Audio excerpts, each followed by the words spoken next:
노을이 집안에 들어오던 날, 정우는 어둑해지는 거실 한가운데 걸음을 멈췄다. 창문 너머로 스며드는 노을빛이 방바닥에 길게 드리워지고 있었다. 그 빛을 받아 오래전 누렇게 바랜 커튼이 부드럽게 흔들렸다. 그는 어딘가 낯선 듯, 그러나 익숙한 듯한 감정을 느꼈다. 그 감정의 이름이 외로움이라는 걸 모를 리 없었다. 하지만 오늘처럼 선명하게 느껴진 적은 오래간만이었다. 결혼 반지는 그의 손가락에서 이미 오래전에 빠져나왔지만 이제 그는 그것을 목에 건 작은 체인에 달아 늘 품고 다녔다. 그 반지를 손끝으로 문지르며 그는 낮게 말했다. 여보, 오늘따라 마음이 좀 그러네. 그 말은 허공에서 방향을 잃고 사라졌다. 하지만 정우는 그저 이렇게 중얼거리는 것만으로도 아내와 잠시나마 이어져 있는 듯한 기분이 들었다. 밤 냄새가 사라진 집, 부엌은 여전히 정리돼 있었고 상 위에는 온기가 없었다. 아내가 있을 때는 늘 저녁 시간이 가까워지면 된장국 냄새가 골목 끝까지 퍼지곤 했었다. 정우는 쉘프 위에 놓인 압력밥솥을 멍하니 바라보았다. 쓰지 않은 지 오래돼 손잡이에 고인 먼지가 그의 마음을 건드렸다. 밥해서 먹어야 하나. 그러나 밥을 지은 적이 얼마나 오래됐는지 기억나지 않았다. 대부분 배달 음식으로 끼니를 때웠고 아내가 떠난 뒤로 상을 차려 자신을 위해 식탁에 앉아본 건 손에 꼽을 정도였다. 고요한 부엌, 말라버린 숟가락통, 멀찍이 놓인 빈 컵, 그 모든 것이 정우 혼자 남은 세계를 정확하게 보여주는 듯했다. 그는 결국 싱크대에 손을 대지도 않은 채 방으로 돌아갔다. 아내와의 첫 시절 젊은 날의 햇빛. 정우는 침대 끝에 앉아 아내의 사진이 꽂혀 있는 액자를 집어들었다. 그 순간 머릿속에서는 자연스럽게 오래된 장면이 되살아났다. 도서관 첫 만남. 20살 초반의 자신은 책보다 사람에게 더 놀라곤 했다. 그날 도서관 한켠에 앉아있던 그녀는 유난히 고요했다. 흰색 셔츠, 단정한 가디건, 그리고 책장을 넘기는 손끝의 차분함. 그는 괜히 책 2권을 들고 그녀 근처를 서성거렸고 결국 용기를 내 한마디를 건넸다. 그 책 제가 예약해도 괜찮을까요? 그녀는 고개를 들고 환하게 웃었다. 도서관의 조용한 공기 속에서 그 웃음은 이상하게 더 크게 들렸다. 천천히 읽으셔도 돼요. 전 기다리는 거 좋아하니까요. 그 말 한마디가 정우를 오래 붙들었다. 첫 데이트. 그 후 두 사람은 대학 근처의 낡은 찻집에서 자주 만났다.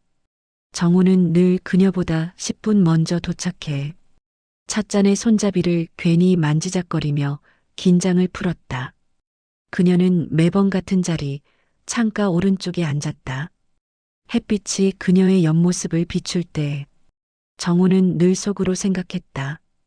이 사람과 오래 함께하고 싶다. 하지만 말은 쉽게 나오지 않았다. 그녀는 그런 그의 성격을 천천히 다정하게 기다려 주었다. 결혼식 날의 겨울비.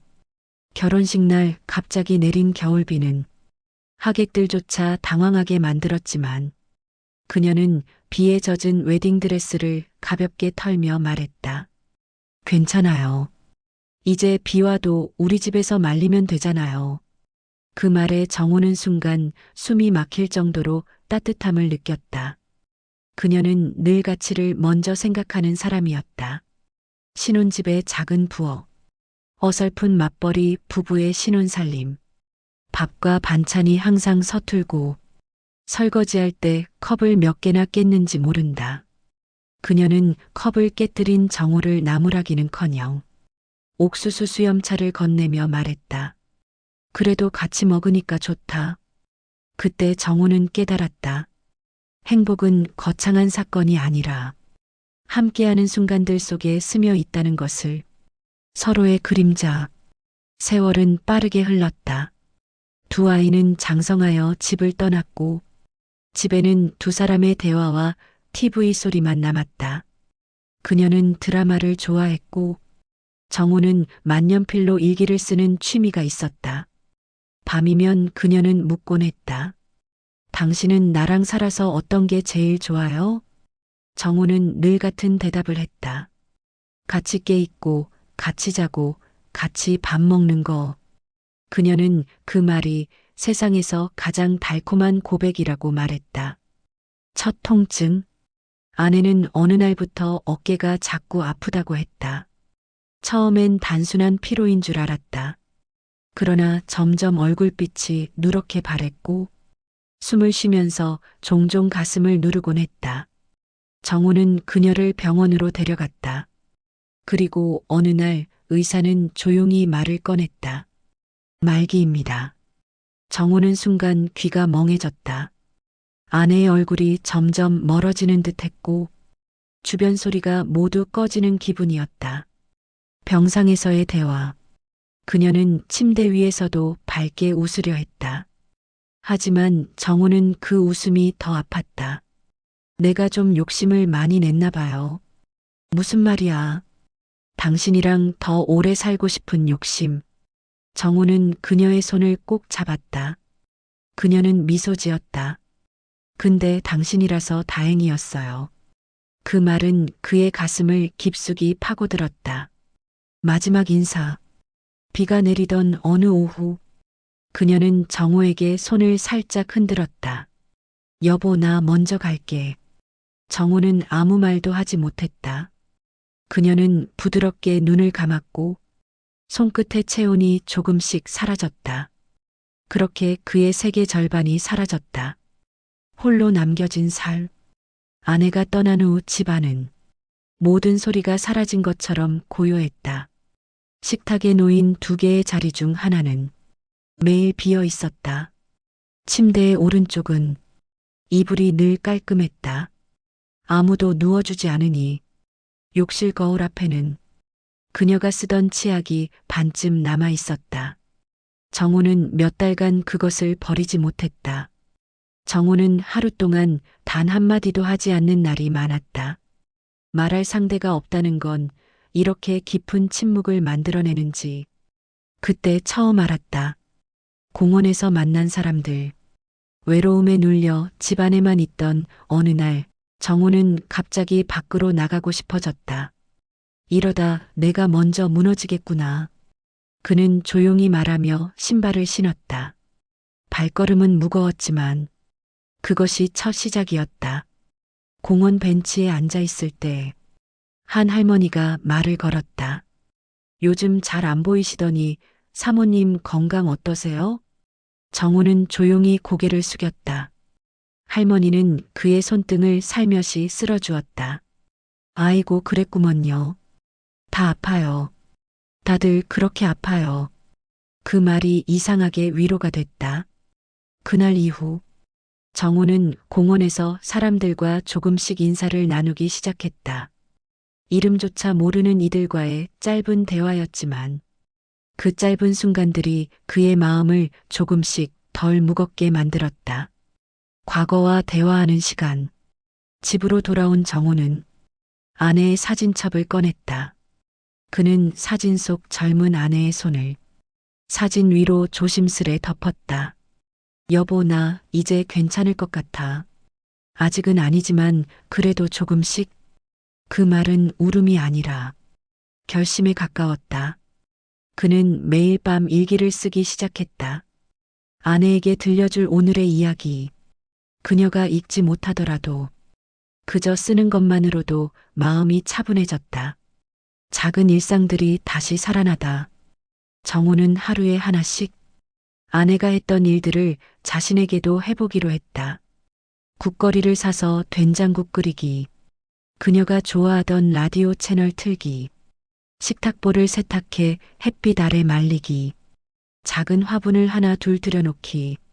식물잎이 새로 돋을 때마다 정우는 아내가 빙긋 웃던 얼굴을 떠올렸다.